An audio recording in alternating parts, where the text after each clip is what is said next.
Kapag ang isang tao ay nawaan ng HIV, tumutugon ang katawan sa pamamagitan ng paggawa ng mga antibodies. Gayunpaman, ang proteksyon ng mga antibodies na ito ay hindi sapat na malakas. Matutuklasan sa pagsusuri ng HIV antibody kung may antibody sa dugo o oral liquid ng isang pasyente. Sa pamamagitan nito ay malalaman kung ang pasyente ay mayroong impeksyon ng HIV. Kung ang resulta ng pagsusuri ay positibo, ibig sabihin ay may impeksyon ng HIV. Kung ang pagsusuri ay ginawa pagkalipas ng window period at ang resulta ay negatibo, ibig sabihin ay walang impeksyon ang tao. Ang venous blood sampling ay isang pangkaraniwang ng pagsusuri ng HIV. Umaabot sa loob na humigit kumulang na 1 linggo ang resulta, samantalang ang mga rapid test tulad ng pagtusok sa daliri o oral fluid ay nangangailangan lamang ng 20 minuto.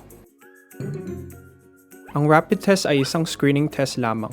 Anumang positibong resulta ay dapat sundan ng pagkuha ng venous blood para sa confirmatory test na isinasagawa ng isang laboratorio.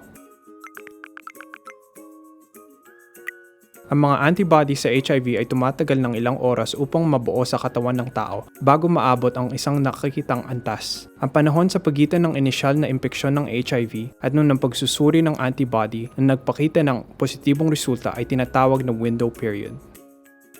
Depende sa mga individual na kondisyon, ang window period ay maaaring umabot sa 3 buwan. Hindi maaalis ng pagkaroon ng negatibong resulta mula sa window period na walang impeksyon ng HIV, sabagat ito ay maaaring dahilan lamang sa kakulangan ng antas ng antibodies. Sa panahong ito, mabilis dumami ang virus sa taong positibo, na nagiging lubhang nakakahawa at maaaring magpakalat ng virus sa iba, kahit na nagkaroon na ng negatibong resulta. Nararapat na magpasuri muli ang mga gumagamit kahit sa paglipas ng window period o sumangguni sa doktor kung hindi nakakasiguro. Karamihan ng mga taong nahawaan ng HIV ay asymptomatic sa panahon na maagang yugto ng impeksyon. Kung isang tao ay aktibo sa pakikipagtalik at hindi nagpasuri, dapat niyang isang alang-alang ang pasasagawa ng pagsusuri sa HIV.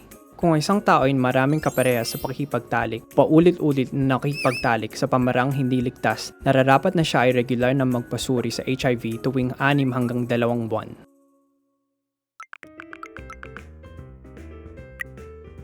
Bagamat walang panglunas para sa impeksyon sa HIV, mayroong mga gamot na magagamit at epektibo sa paglaban sa HIV at mga komplikasyon nito.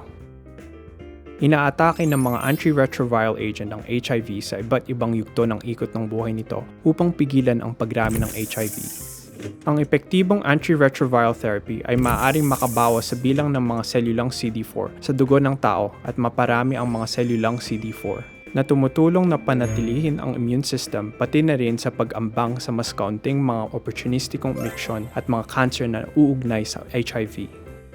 Gamit ang tamang paraan sa pagkuha ng therapy sa loob ng 6 na buwan, ang karamihan sa kanila ay maaaring makakamit na hindi matukoy na viral load sa pamamagitan ng karaniwang mga pagsubok sa laboratorio. Mayroong ebidensya na nagpakita na ang mga taong may HIV na nakakamit na matagal na pagsupo sa virus sa hindi matukoy na antas ng mga antiretroviral na gamot ay walang pagkakataon maipasa ang virus sa pamamagitan ng pakikipagtalik.